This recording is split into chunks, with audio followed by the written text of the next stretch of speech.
Hoy, México en la historia, a propósito de este septiembre, el mes patrio. ¿Qué tan orgullosos e identificados nos sentimos de nuestra mexicanidad?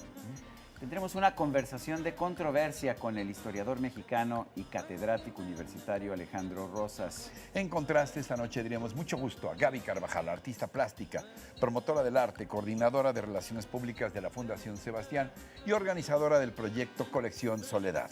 Mucho gusto también le diremos a Alejandro Brito, historiador, activista por la diversidad sexual y coordinador de Letra S, SIDA, Cultura y Vida Cotidiana AC, que desde hace más de 20 años publica en el diario La Jornada un suplemento sobre salud sexual y VIH-Sida. Y mucho gusto también esta noche a Azul Echeverry, quien es diputada federal por Guanajuato. Anteriormente fue presidenta del DIF de León y recientemente, después de una consulta, ha sido considerada como una de las mujeres o de las legisladoras más atractivas en San Lázaro. Ya la conocerá. Y bueno, vamos a compartir también algunos tips de libros y música en Ver, Oír y No Callar. ¿Qué tal? Qué bueno que están con nosotros. Bienvenidos a esta que es ya nuestra cita número 59 de... Ay, me sigue sonando raro, Rocha y Sarmiento. Sigo pensando, Sarmiento y Rocha. Le cambiamos a partir del próximo, no, si porque quieres. cuesta muy caro cambiar toda la iconografía del programa. Lo que no pueden cambiar es de canal, así que quédense aquí que en unos instantes ya estamos de vuelta.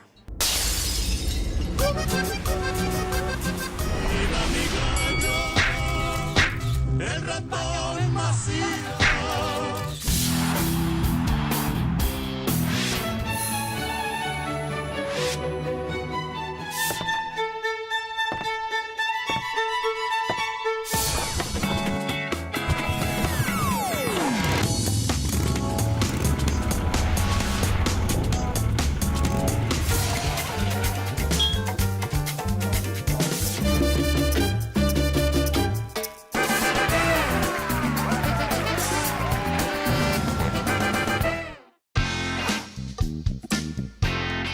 Alejandro Rosas es un reconocido historiador mexicano quien ejerce la docencia y la investigación en nuestra UNAM y en diversos medios también. Ha publicado numerosos artículos en revistas especializadas, así como libros, entre ellos Mitos de la Historia Mexicana, Anecdotario Insólito de la Historia Mexicana y 99 Pasiones en la Historia de México. Yo no sé por qué 99 y no 100, pero ella ya nos dirá. Gracias, Alejandro, por acompañarnos esta noche para hablar de la mexicanidad a propósito de que la voz popular dice pues es el mes patrio. A propósito de septiembre, donde sabemos se exaltan los valores de esto que llamamos ser mexicano. Claro, se exaltan, pero también hay ahorita como un gran enojo social. Entonces hay cosas que la propia sociedad quiere boicotear, como el grito. Todo lo que hubo en los últimos días de campaña de no vayas al Zócalo, deja solo al presidente. Y creo que lo que pasa es que equivocamos un poco el foco de hacia dónde debe de ir.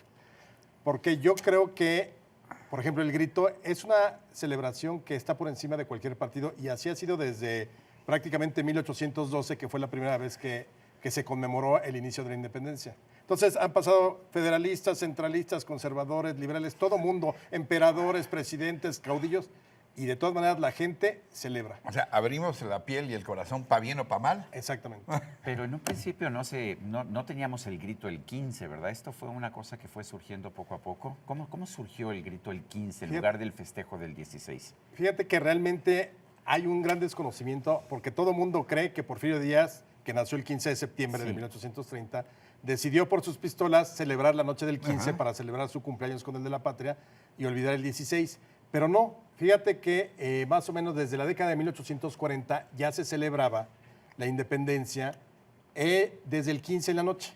Entonces empezaban con una velada literaria, discursos. ¿Pero por qué? Porque Hidalgo salió en la noche, ¿no? Es que también... Con el estandarte de la Virgen. Es porque nos gusta más celebrar de noche con un tequilita. Es que, ¿sabes qué? Yo creo que somos el único país al que se le ocurre levantarse en armas a las 4 de la mañana. O sea, desayunas tus huevitos, tus chilaquiles y ya como a las 11 ya te levantas. Acá fue, vámonos los descubren y entonces todo se da entre el 15 y el 16. Sabemos hoy claramente que toda esta arenga que da Hidalgo la da aproximadamente a las 4 de la mañana del 16. Ándale. Entonces, bueno, ahí siempre hubo un problema, ¿no? Pero la Junta Cívica Patriótica que se formaba todos los años para celebrar la independencia en los años 40 del siglo XIX celebró 15 y 16. Entonces empezaba el 15 y el 16 continuaba y en la noche eran los fuegos artificiales del 16. Pero la diferencia es que casi siempre fue en la Alameda Central.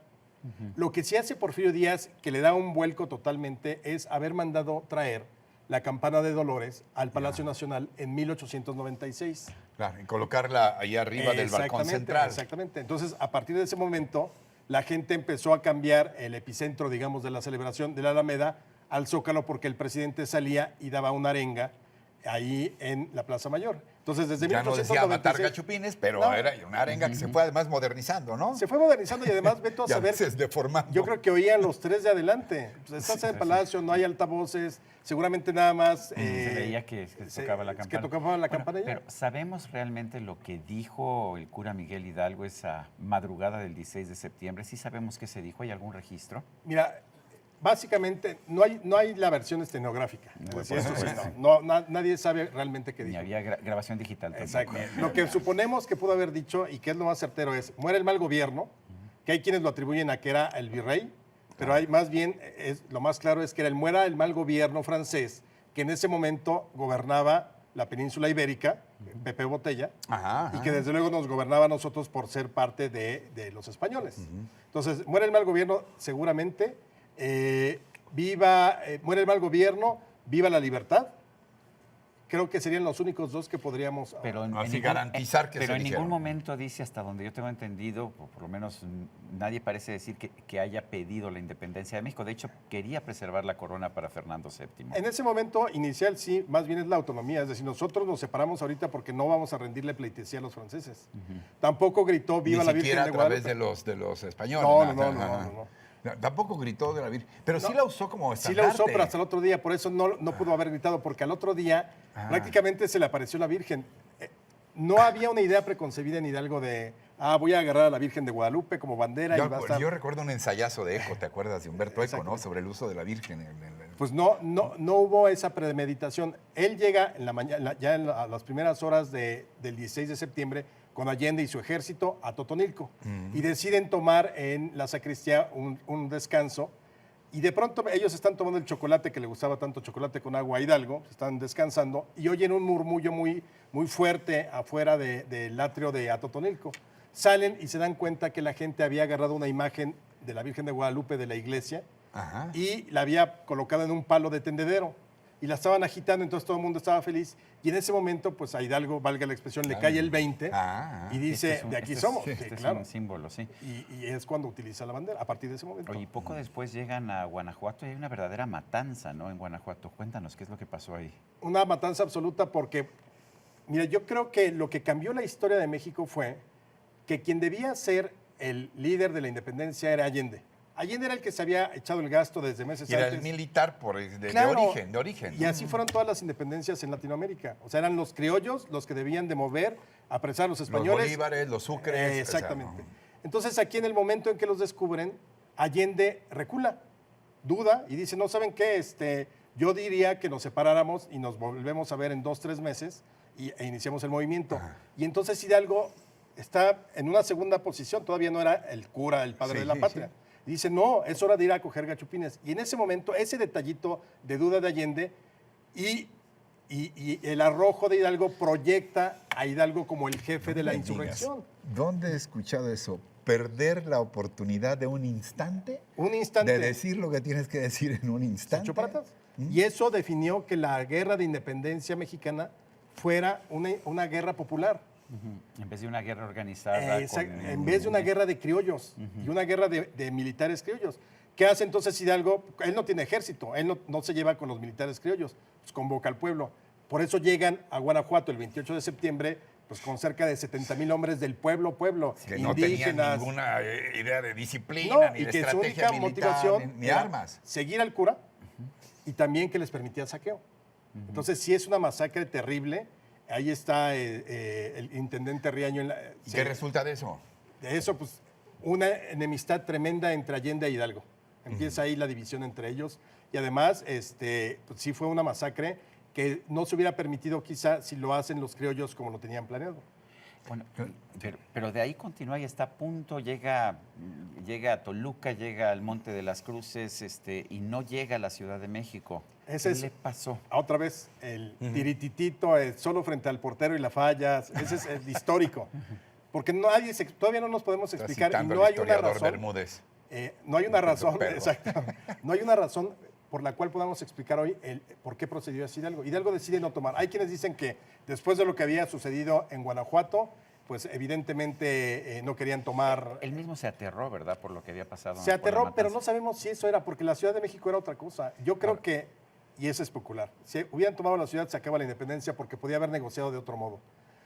Hay quienes dicen que el virrey tenía familiares de él y que lo había amenazado con que los iba a ejecutar, pero realmente no tenemos una razón. Tanto así que el propio Allende y sus hombres se quedan pasmados cuando deciden no tomar la ciudad. Hemos hablado hasta ahorita de los españoles, de los criollos, del pueblo, pero todavía nos quedan 2 o 3 largos minutos, Alejandro, así que tengo una pregunta muy sencilla. ¿En qué momento podemos decir de nuestra historia se gesta la mexicanidad? Empezamos a ser mexicanos. Yo creo que desde finales del siglo XVIII, cuando empieza a correr a través de los jesuitas el sentimiento patriótico. ¿Cómo? A través de la Virgen de Guadalupe, a través de la tierra. Es cuando se van a hacer expediciones para que reconozcas lo que es el territorio novohispano, que eran 4 millones de kilómetros cuadrados, a través del alimento ya que se fabricaba aquí o que se preparaba en los conventos y demás. Yo creo que ahí es el patriotismo criollo que se llama. O sea, precede a la independencia. Ya había un concepto de mexicanidad antes de la independencia. Pero sobre todo en las clases rectoras. Y yo creo que cuando se consuma la independencia es cuando ya se incorpora al pueblo. Porque es muy curioso, tú lees las crónicas de la entrada de Iturbide en 1821 y ya toda la ciudad puso listones tricolores, como lo vemos ahora. Listones, guirnaldas, las mujeres con sus listones en el pelo tricolores. O sea, ya hay una identidad de lo que era ese México que estaban haciendo. Cuajó en la conciencia rápidamente el asunto de los 3 colores de la bandera. Ya nadie se acordaba de Hidalgo, es decir, Hidalgo será una construcción historiográfica posterior. Pero, a ver, en ese sentido, ¿fue Agustín de Iturbide el padre de la patria? ¿Fue el abrazo de Acatempan realmente el surgimiento de la victoria de la independencia? El abrazo no existió propiamente, todo fue por carta. ¿Ah, sí? Y se vieron en Teololoapan, también en Guerrero, pero bueno, todavía no en el estado de Guerrero, pero hoy ya es no en Acatempan. Pero yo creo que ahí sí se gesta, porque creo que la virtud de Iturbide, y a mí me parece injusto que no esté con los demás, a pesar de todos sus errores, debería estar con los demás ahí en el Ángel. Pero Iturbide logró hablarle bonito a todas las clases sociales, al pueblo, a los insurgentes, a la iglesia. Exactamente. Y entonces, ya también cansados de 11 años, dijeron, pues vamos, y se une con Guerrero. Entonces, yo sí consideraría a Iturbide y a Guerrero como los padres fundadores, propiamente.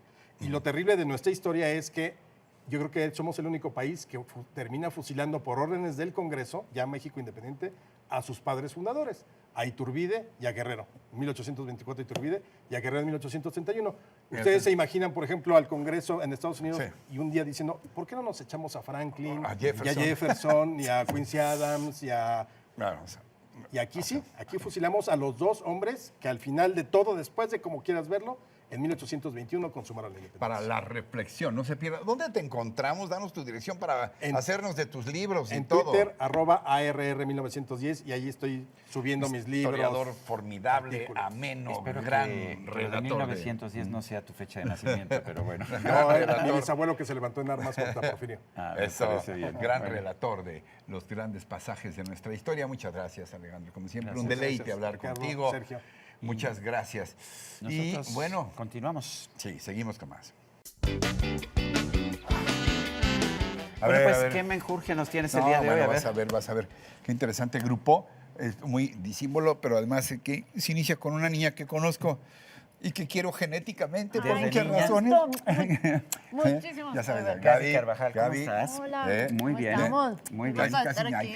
La mejor escultura de Sebastián. Sí, la mejor escultura de Sebastián. Eso, Alejandro. ¿Cómo estás? Alejandro Bueno, Brito, de Letra S. Te presento a Gaby. Mucho gusto, Alejandro. Mucho gusto, estar aquí Gaby. contigo. Alejandro, ¿cómo estás? Bienvenido. Bueno, y Azul Echeverry, nuestra Azul, ¿cómo diputada federal que anda gusto. pues, ¿Cómo muy estás? activa. Mucho gusto.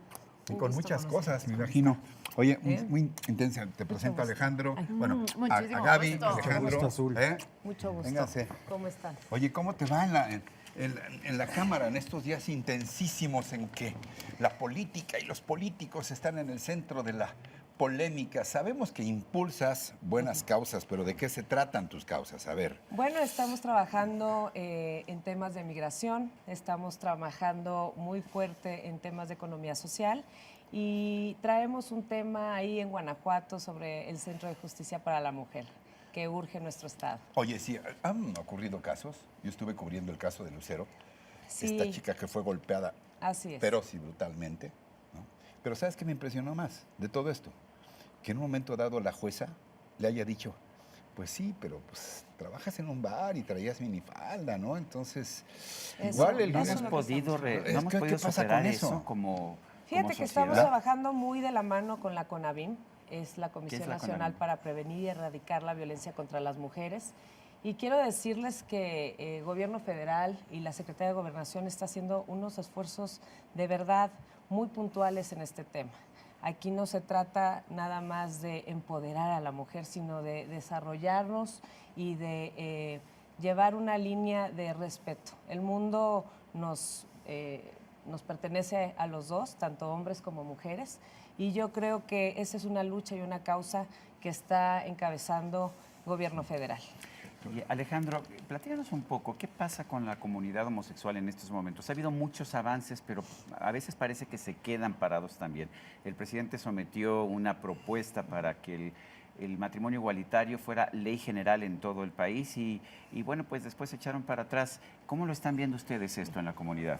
Mira, es uno de los temas que están en la agenda nacional, en la agenda pública, sobre todo por este rechazo que ha habido por parte de grupos fundamentalistas religiosos ligados a las iglesias, ¿no? A las jerarquías católicas, que están, digamos, oponiéndose a algo que ya se discutió y que ya la Suprema Corte de Justicia determinó que es inconstitucional, ¿no? Ya en México, o sea, no puedes cualquiera, discriminar en un matrimonio por cuestión en México de sexo. cualquiera puede, pareja del mismo sexo puede casarse. En algunos estados interponiendo amparo. Eso es con lo que quería acabar el presidente con su iniciativa, ¿no? Trato desigual en los estados. Hay unos estados en donde no hay necesidad de poner amparos, de inmediato se casen. Hay otros en que sí, hay que interponer Pero ya se han amparos. echado para atrás los legisladores, Azul, ¿cómo está la cosa? Porque parece ser que cuando los señores de la iglesia se pusieron muy bravos ahí a través de su revista, dijeron, ay, mejor marcha atrás. Y ahora el mundo al revés, el PRD dijo, yo la voy a presentar tal cual la redactó Peña Nieto.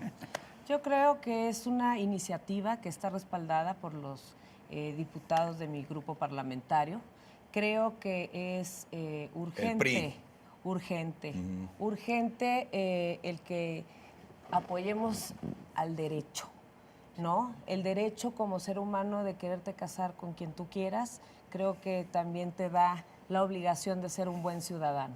Y en eso yo es lo que yo puedo decirles. Yo creo que se va a seguir trabajando en esto. Mi muy personal punto de opinión, coincido con lo que está estipulando el presidente de la República y por supuesto que, bueno, tenemos que Hay irlo resistencias, trabajando, ¿no? Hay resistencias. Respeto también la opinión de los que se oponen, ¿no? Pero yo creo que es un derecho y eso está en la Constitución. Tu pasión es el arte. De toda la vida. De toda la vida. Pero es que naciste en el arte, pero no eres- me quedaba de otra. pero eres mujer y no eres ajena Sí. a estos temas de No, la agresión. O sea, me causa mucho conflicto en ese sentido saber que todavía la gente culpa a las mujeres cuando pasan estas cosas, cuando muchas veces no es su culpa, es mera circunstancia que estuvieron ahí y que alguien se aprovechó de ellas. Igualmente, tengo una infinidad de amigos que están listos para pues, unirse en matrimonio y no pueden porque sí, porque no. El arte es por naturaleza libertad. Exacto. Libertad. Como, Como la libertad de crear, pues.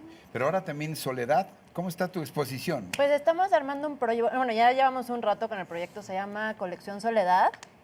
Surge porque Sebastián, mi padre, como ya conocen, mi abuela se llamaba Soledad. Entonces, como un homenaje a Soledad, decide llamar esta colección de gran formato. Son piezas de 50 Gran formato artistas. son 3 por cuadrotototes. 5 metros, o sea, a lo bestia, vaya.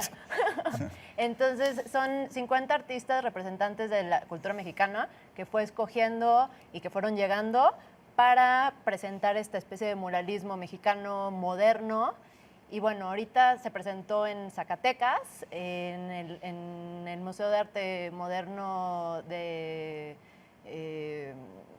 el Museo de Arte Moderno y en la capilla ¿Es el de de San Felgueres Agustín. este? El de Felgueres, sí, perdón, es sí. que ya Es que sabes. yo se soy- me fue así me como encanta, me encanta se me fue Zacatecas. el nombre Oye, ahorita, pero sí. Oye, y a propósito de arte y de belleza, Azul, te lo tengo que preguntar. ¿Te cuesta trabajo? ¿Qué? ¿Te cuesta trabajo ser tan bonita? No, en serio. Ya me imagino ahí que de Vamos pronto, a no hablar sé, de- vamos no a sé si hablar de eso la facilita Conavit. las cosas. No Vamos sé a si hablar de la facilita las Conavit. cosas que cuando subas a tribuna te digan, déjenla que siga hablando, lo que sea. O que te digan, sí, diputada, hasta los partidos de oposición. Sí, lo que usted quiera, diputada. Y estoy ¿Es un jugando un poco. obstáculo o ¿Es es un una obstáculo o te ventaja? ayuda? Pero Mira, es evidente, Azul, no yo podemos negarlo. admiro a alguien muy inteligente que se llama mi secretaria general, Carolina Monroy, quien me ha dado oportunidad de ser subsecretaria aquí en el CEN Nacional. Creo que... En el Comité Ejecutivo en el Nacional del comité, PRI. Así es. Y Es y que a- ustedes los políticos creen que todo el mundo sabe, pero Bueno, ahí está. en el CEN Nacional es el comité de mi partido. Yo de verdad soy una persona que me comprometo en mi trabajo, que creo que al igual que todos debemos de valorar lo que uno se esfuerza, no la imagen que puedas tener o no... En el tus otro extremo te da mucho pensamientos o coraje tus- que te digan es tan bonita y que no se acuerden de las cosas que estás empujando. No, fíjate ¿Ok? que en mi partido estamos a través de Carolina Monroy, quien es mi líder también, y el presidente Enrique Ochoa, impulsando un programa que se llama Fuerza de Mujer. Esto trata de que no nada más empoderemos, sino nos desarrollemos con la credibilidad que nosotros, las mujeres, tenemos que pues fomentar en nuestra casa, en nuestro trabajo, en las políticas públicas, ¿no? Entonces yo creo que eso dejémoslo de un lado, más bien vamos a enfocarnos en las ideas, ¿no? respetarnos y a impulsar, ¿no? Lo que realmente importa. Todos queremos que a México le vaya bien Acepto y no este lo regaño. quiero decir como un discurso. Acepto este regaño público. No, sí, porque te voy a decir que yo creo No, que... mira, nada más una pregunta. Yo no soy periodista, pues. Yo lo único ¿Qué que quieres te diga? quiero decir es que a mi país lo adoro y me gustaría que todas las mujeres y todos los hombres pudiéramos convivir y pudiéramos hacer crecer este país que es tan Yo hermoso. recuerdo, Alejandro, en esta famosa entrevista de CNN de Juan Gabriel, que cuando le preguntan sobre su preferencia sexual, dice, ¿y eso importa? ¿No es eso lo que estamos buscando, Alejandro? Sí, exactamente.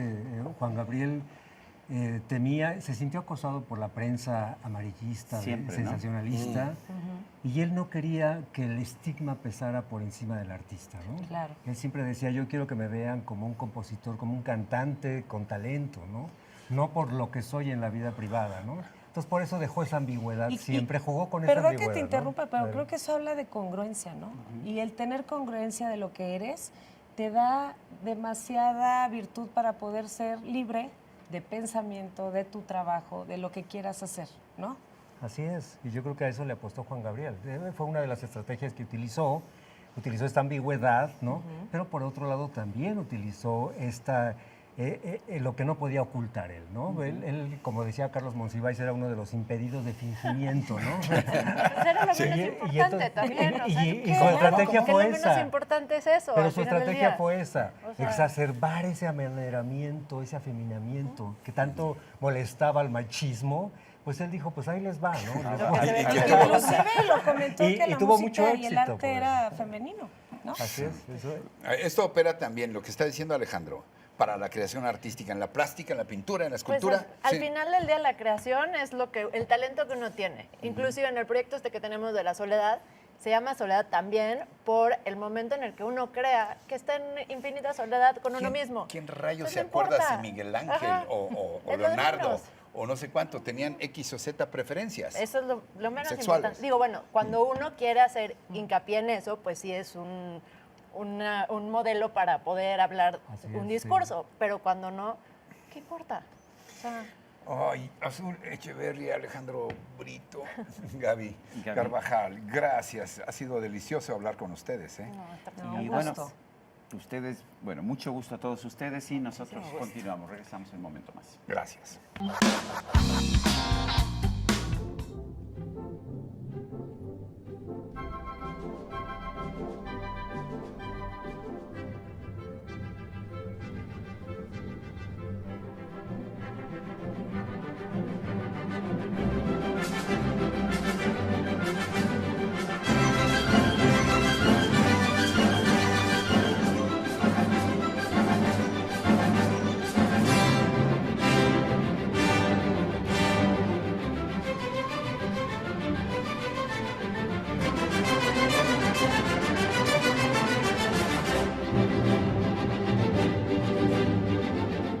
Estamos viendo imágenes de la enorme belleza y riqueza que posee nuestro país.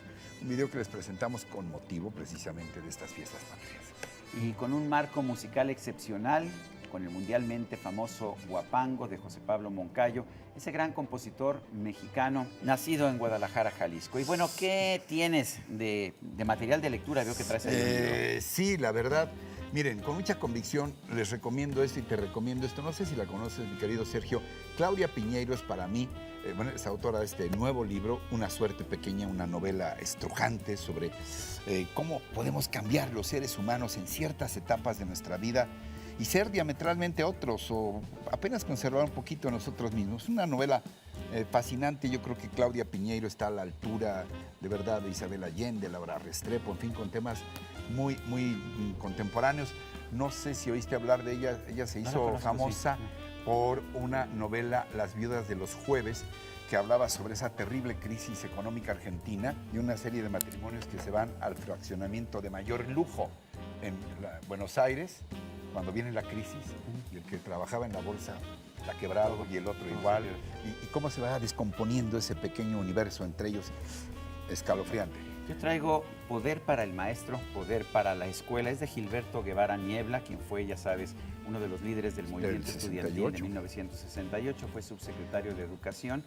Y créame, es una de las explicaciones más detalladas paso por paso de la reforma educativa por uno de los grandes, de los importantes educadores de nuestro país. Poder para el maestro, poder para la escuela. Y lo que dice Gilberto Guevara Niebla es, pues antes de criticar la reforma educativa, a lo mejor es bueno conocerla. Habríamos de entenderla así. Y así llegamos al final, pues los esperamos la próxima semana, mi querido Sergio, ¿no? Bueno, pues hasta entonces y hasta siempre, como diría Ricardo Rocha.